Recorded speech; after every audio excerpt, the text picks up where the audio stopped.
Adịmma ịma na oge primaries na ha agwụ mgbe INEC nyere ndị pati dị iche iche ka eme primaries a na hafụ na ọ na-abịa n'isi njedebe ndị AAC bụ pati Omoyele Sowore amaghị m ka eme primaries ka ọ na-eme mana ewepụtara Doris Ogala Doris Ogala ka ọ bụ Ogara nke ọbụla ọ bụ ụfọdụ n'ime anyị ga-ama afọ ahụ ụfọdụ n'ime anyị ga-ama ihu ya wee sị na onye a bụ gọvanọship candidate ha na Abia steeti ofu Abia steeti nke a ka Doris na-aga ịzọ gọvanọ ewepụta na ọdị ọfishal na Doris ga-azọrọ ha gọvanọ 2027 epetike Wumba onye m na-eme onye abịa taa Doris Ogala bụ actress nye na nwanne anyị nwoke Pastor Chris Okafor Reverend Chris Okafor nwere nsogbu nke ara na ọragbuo ya na ọ ga-enye ya 10 billion na-enye 1 trillion nye ego na-edo eto adị eto maka ukwu ya ọ ghasara o ji anụhụzi ịmara mgbe akụkọ ahụ dị n'afọ gara aga ka o dechara o wee nọkọta na wepụta ofu vidio wepụta si na ihe Doris na-eme ihe gọvanọ Abia steeti na-eme bụ ipenti ụzọ ndị ọzọ rụrụ arụ o tekwa aka mamụ egwu ụzọ kwuo nke ya Omoyele wee kwukwa ofu ihe ahụ ọ bụ eziokwu na ya bụ nwaanyị mechakwara na-achịta kwuo nke bụ eziokwu si na mgbe ya kwuru mbere vidio ahụ na ya anabeghị ụlọ mana ya na-anụ ụlọ kịta fụ na Alex Oti na-arụ ọrụ amaha na enwere etu esi mee 1+1 -1 o ji wee daa na o kwuchara okwu ọ bụ Sowore kwuchara nyanwa kwuo ka ọ bụ nyanwa kwuchara Sowore kwuo ime gọvanọ attack Alex Oti ofu Alex Oti a nwoke mkpụmkpụ na-emire mgbe ị nụrụ na onye a bụzi gọvanọship candidate ha ndị pati AAC kedu etu isi afọ ha ndị be anyị kene m first bụ ka pati bụ AAC pati Omoyele Sowore nke nwoke isi ọ bụrụ na epe fon ya ama afa pati ya mba anụbugo m ya AAC ịma na otu AAC ya ọ maka afọ ya na-atọ ụtọ enugo nwere ọkwa Sowore bụ founder bụrụ chairman bụ secretary bụrụ board of trustee no mbọsị ọ ritụrụ si na ya ma mbụzi chairman mana nke presidential candidate afọ niile a na-azọ ọ ga-apụta nata a na-emecha ọ na-enwe mara 14 votes. Ọ sị na ya chọrọ ịzọ ihe na ọ sị na ya chọrọ ya bịara ịzọ dịte mbụ ka onye na-sponsor Sowore oluka ndị ọya nke aha ma onye na-sponsor ọ ja bụ question because somebody ka ọ na-elele afịa somebody ka asị aje ka gị na ndị aje kee vote kee whatever ha nwere jee mebe ọgba aghara a na-ekekwe votu onye ka ọ na-nweta at the end of the day o bu n'obi na olu na otu ọ na-eme na o nwere ike ime ka ma na ya dị popular anyway ị na-ekwu ọgara ị na-ekwu ya first of all je wepụgodo vidio alamala ya na reverend or doctor or prophet or prophetess na-eme Chris Okafor o jego wepụgodo ya na anyị because na olu Abia kịta ihe akụziri ha bụ akụziri m agbọghọ ka esi ọ na-eje asị nwunye mmadụ ka ọ na-eje asị ọ pụtago na nwunye mmadụ wee gazie jiri ukwu ya tara ya ọ dịkwa ukwu ya dịkwa na wọk etu o jidegbu somebody dị m ka ọnugbo na dị mechazie pụtazie bịazie ọ dị Chris mma Chris were eme na ya kịta ọ na-ejezi kịta as single mother ka ọ gịnị as governor mgbe Tonto Dike zọrọ deputy gọvanọ na Rivers steeti ịnọghị ya ụmụ ya niile bụ ka anụ ọnụ m ka mara onye mbụ amara nke mma ka ọ bụ nke ọjọọ ihe ọ bụ ka amarụ ka anụ afa m ebe ọ bụ na ka anụ ndị mmadụ n'afọ m a na-afọ edere gbogbo kama na ọzi kedu ihe afa gị ji na-ede ude aka na-ekwu na afọ dere ude na nke ọjọọ maka na pastọ mee ya omeghe ana ifere kwe gọvanọ send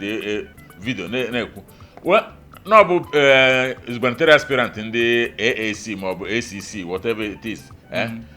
bụ jos ka ikwe ka afọ trend ya na ọhụrụ nwere ife ọ ya emeta nwunye ya maka ama na onwere structure amandatara nye nwasef dado ọ echefu pati ụmụeko chefu pati ọ ya tụrụ onwe ka o wee na-ebodoro onwe ụlọ Abia steeti as it is now o nwere onye ga-eji Abia steeti ụtụtụ ọkụ mbọ ụdị ego so gị buru ji Abia steeti can't win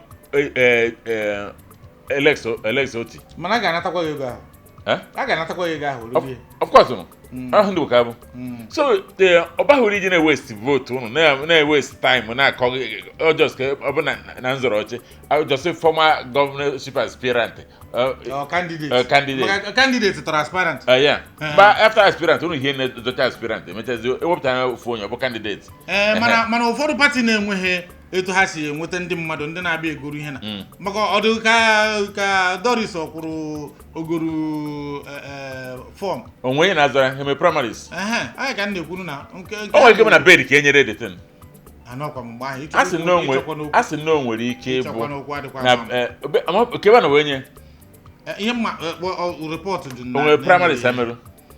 a ga-eme primaries ebe ọ bụla anọzi eme primaries ya bụrụ ihe ọ bụ na ha ewepụta gị and ndị anyị ọ bụ ha na ofu anyị onye anyị na-eko n'ebe ahụ si na enye gị enekwo na enye gị okay enye gị consensus consensus ka ọ bụrụ onye jisi ike consensus dị Abia steeti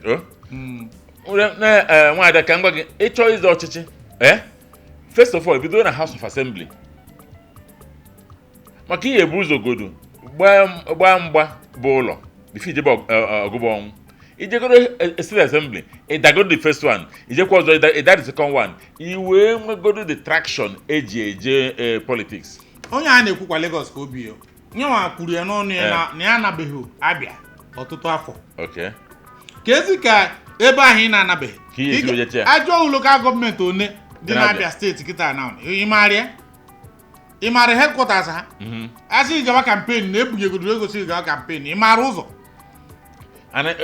that AACC ka APC ka AAC ka ward chairman ya na ọ bụ na ha nwere okay so nyewa bụ ya bụ chairman bụ aspirant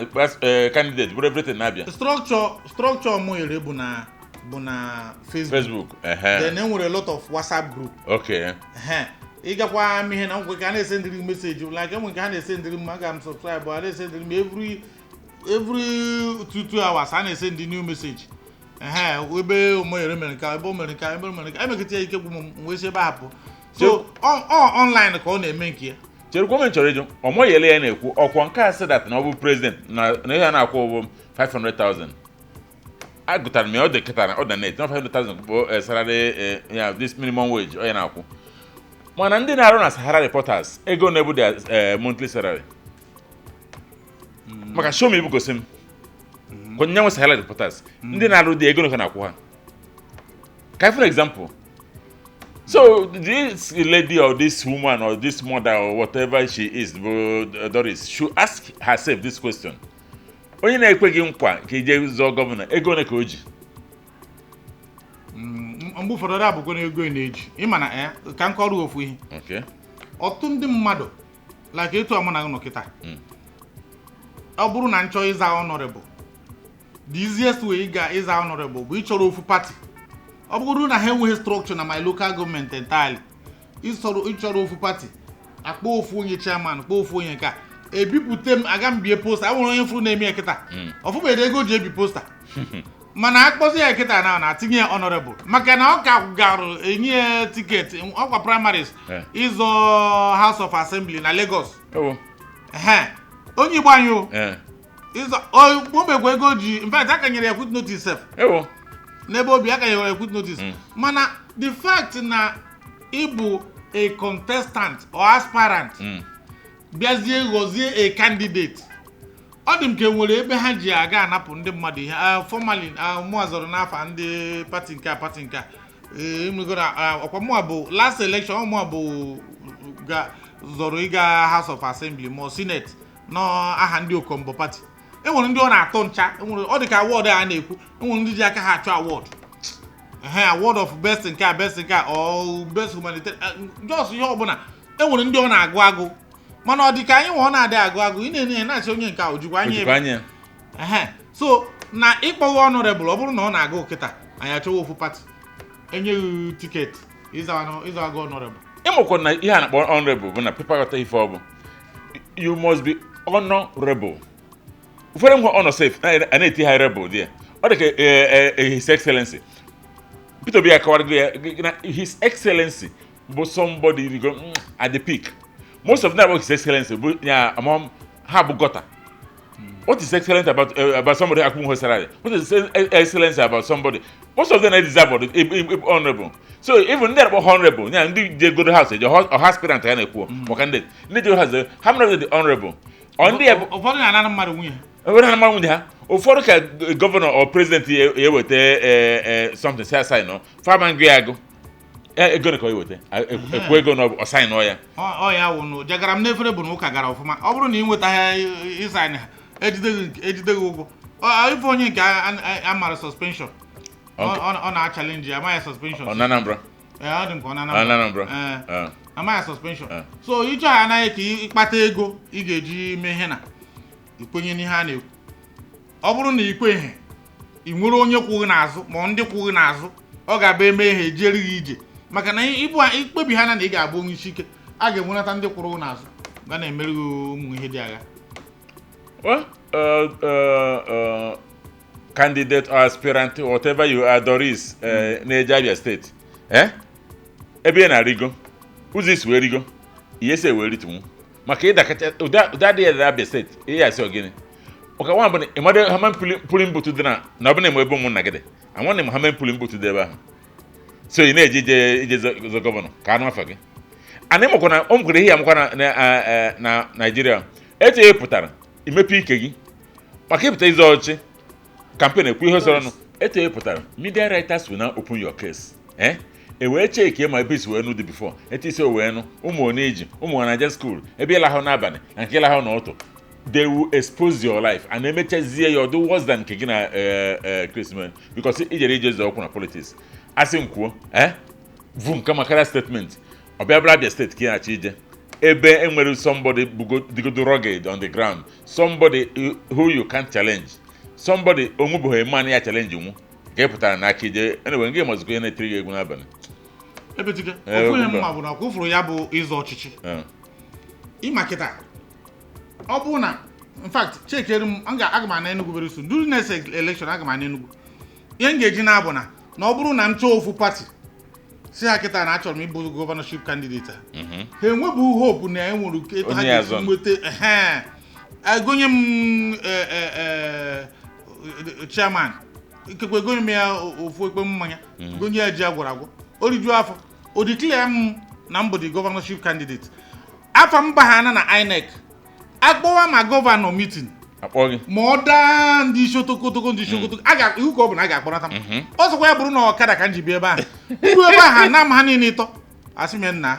enwere m up to 300 voters m campaign go kịta aga m ekponye ha na mbọchị ahụ a na-akpe ya akpa onye ahụ ekwe m onye nke enwe ike ekwe m 10,000 onye nke ekwe m 50,000 ekporo m ndị ahụ ekponye ya eruzikwa ebe ahụ mbọchị ahụ evotuoro ha ihe niile politics a ga-enweleta ihe ị ga-eji bagin ya so hapụ nwaanyị a na ọ ma ihe ọ na-emewo and ịma na ọ ga-emezi kịta na some level of boys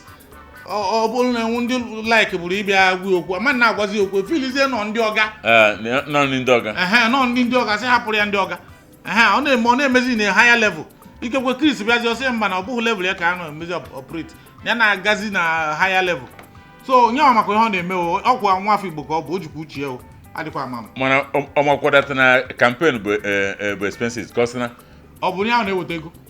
ma moto ya haya ma ndị na-esogharị everyday ya na-eri nri na-ezu ohi na-agba ya piko ego posta ego ndị a nyere gị ya agwụ o mere reserve nwere iweta a na-enwe volunteer a na-enwe ndị volunteer especially etu ọ bụ nwaanyị ihe ọ ga-agwa ha bụ already imego ụmụ nwaanyị ma etu ha si eme ihe na ha na-enwe some people ga like na ịbụ PA to onye dị eto adị eto even mgbe ọ na-eme acting ama m na o nwere PA na-esogharị ya n'azụ so ndị ahụ bụ ndị ghọtagoro onwe ha ọfụma then imaziere na ụmụ klọb niile ndị oso ma ndị ọgbanje ma ndị eze nwaanyị klọb a niile oso ifu ka ha pụtaziri kwuru ya n'azụ na ọ bụrụ maka ije campaign ya bụ na ọ ma ihe ọ na-eme uche ya dị ọ gbakogo kama ya ọ bụrụ na local gọọmenti ekwesịrị ịga dị 15 or 20 ọ chọọ ịbụ ọga see pictures o see picture iri n'ime ya o chenjie nka na nke a bụ local gọọmenti nke a local gọọmenti nke the important thing bụ na former governorship aspirant or governorship candidate of AAC. Sorry, whatever it is, there's AAC and there's C there. Just like Etuto Todike Kita around you, former deputy governorship candidate ọ dị m ka PDP itself na Rivers State iwe na-asị m na ameghe uru dị n'ihe adịkwa mma kama na o mechara onye nke ha dị m ka ikekwe ọ bụrụ na ihe ọ tụrụ anya n'ọfụ ya ọ dịgo born again kịta na-emezi deliverance mana nwaanyị retire from akwụna bụrụ born again mana ụfọdụ bụgodu born again anyị makwa ọ dị mma ndị be anyị aha m Mike Onugbu iwekwu ogene epetike ndị Igbo odogwu na-abụ